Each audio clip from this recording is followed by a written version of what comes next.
Hi everyone, I'm Any New Province, and this week we're playing Rug Madness for Net Benefits, the series where we explore the benefits of net decking in Pauper. Madness is an archetype in Pauper that pops up every now and then as a somewhat popular fringe archetype. It hasn't broken through in a while, but active community member and generally all around nice person Socks of Grandeur managed to break through and use this Rug Madness deck to take down an event at their LGS. Madness is a keyworded ability that triggers when you discard a card that has Madness. For that reason, this deck is running a ton of discard outlets. First, I'm going to go over Socks of Grandeur's creature-based discard outlets, starting with Looter Ilkor. It costs 1 and a blue for a 1/1 with Shadow, which means this creature can block or be blocked by only creatures with Shadow. Whenever Looter Ilkor deals damage to an opponent, you draw a card, then discard a card. Looting is a powerful ability on its own. For that reason, you should always loot, but maybe that's a discussion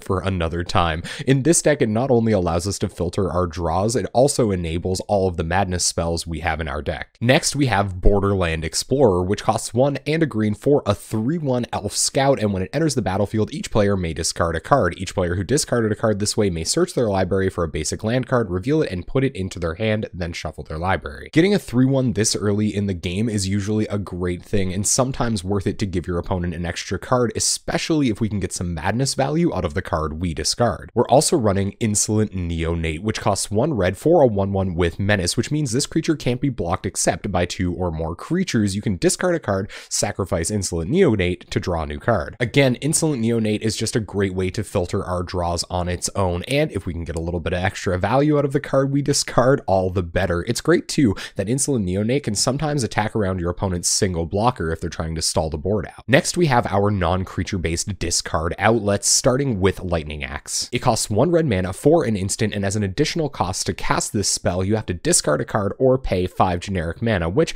probably won't come up that often, but might. Lightning Axe deals 5 damage to target creature. While discarding a card can be a heavy cost for decks that aren't built around it, Lightning Axe deals that crucial amount of damage to kill a Gurmag Angler. I'm super happy to have this kind of removal spell in this deck. We're also running 4 copies of Faithless Looting, which costs 1 mana for a sorcery that allows you to draw 2 cards, then discard 2 cards, which wouldn't be that great unless Faithless Looting had the flashback ability, which costs 2 and a red. You can cast it again from your graveyard for that cost and then exile it. Next, we have our Madness payoffs, the spells that Socks of Grandeur built around to really give this deck a lot of value out of discarding cards. This package starts with Fiery Temper. We're also running 4 copies of Basking Rootwalla, everyone's favorite Madness threat. It costs 1 green mana for a 1/1, but you can also pay 1 and a green to get Basking Rootwalla +2/+2 until end of turn. You can only activate this ability once per turn, but you're going to have a 3/3 at that point. Who needs to activate it again? Basking Rootwalla also has the Madness ability, but you don't have to pay for Basking Rootwalla's Madness cost. It's just 0 generic mana. If you discard it, you get a free Rootwalla. Next up, we have a ton of spells that just synergize well with the graveyard, either being in the graveyard and still being active, or taking advantage of all the cards we're going to be putting into our graveyard with our discard outlets. First, we have Moldirvine Cloak, which costs 2 and a green for an enchantment that gives enchanted creature +3/+3. But the interesting thing about Moldirvine Cloak is that it has Dredge 2, which means if you would draw a card, instead you may put exactly 2 cards from the top of your library into your graveyard. If you do, return Moldirvine Cloak from the graveyard to your hand. Otherwise, draw a card. Next up, we have Hooting Mandrels, which costs 5 and a green, although we'll probably never pay that because Hooting Mandrels has the Delve ability, which means each card you exile from your graveyard while casting Hooting Mandrels pays for 1 generic mana in its mana cost. It's a 4/4 with trample. We're going to be able to power out Hooting Mandrels fairly early by dredging cards with our Moldirvine Cloak or putting them there with any of our discard outlets. It's a 4/4 threat, and once we've removed Gurmag Anglers with our Lightning Axes, that should attack through just about anything. Next up, we have Firebolt, which costs 1 red mana for a sorcery and deals 2 damage to any target, which would be pretty anemic, but it has the flashback ability to give us that little bit of extra graveyard synergy, and an extra activation of Firebolt for just 4 generic mana and a red. We're also running 2 copies of Deep Analysis, which costs 3 generic mana and a blue for a sorcery that allows target player to draw 2 cards. It also has the flashback ability for 1 and a blue and 3 life. Deep Analysis is such a powerful card that Luis Scott Vargas once substituted all of the Storm cards in his Storm decks for Deep Analysis. He did win a lot of matches, but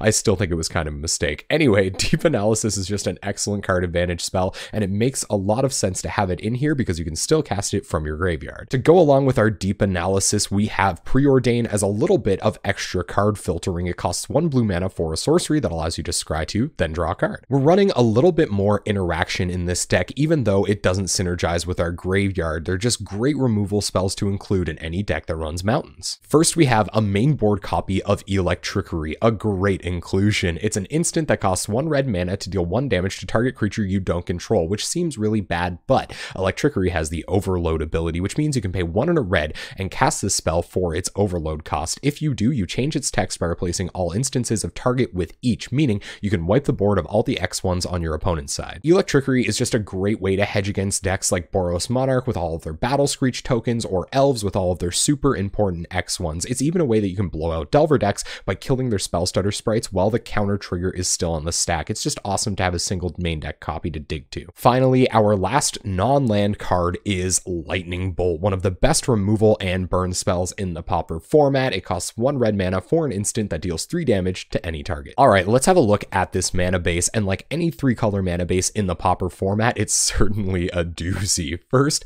we have 2 copies of Evolving Wilds, which you can tap and sacrifice to search your library for a basic land card, put it on the battlefield tapped, and then shuffle your library. We're running 4 copies of Rugged Highlands, your standard Pauper duels in red and green. They enter the battlefield tapped. When they enter battlefield, they gain you a life. When they're untapped, you can tap them for green or red. Swiftwater Cliffs are pretty much the same as Rugged Highlands, only they add blue and red. For our basics, we have 2 forests, 2 islands, and 8 mountains. A ton of untapped red mana to start Faithless Looting right away, and only enough basics in our other colors to fetch out of our deck with Borderland Explorer when we're still trying to fix our mana. All right, let's have a look at this sideboard. First, we have another copy of Lightning Axe for dealing with anglers or similar sized creatures. We have a single copy of Pillage that's good against Affinity and Tron. We have a copy of Spider Silk Armor to protect our own X1s from wraths like Electrickery. We have a single copy of Jilt for a good 2-for-1 bouncing an angler and killing a delver. We have 2 copies of Muldrifter for grinding it out against decks and drawing more cards that they can handle. We have Fairy Macabre for instant speed graveyard hate, 2 Pulse of Marasas for getting things out of our graveyard against graveyard hate. We have 2 copies of Blazing Volley for wiping the board of X1s if our main deck Electrickery doesn't come through,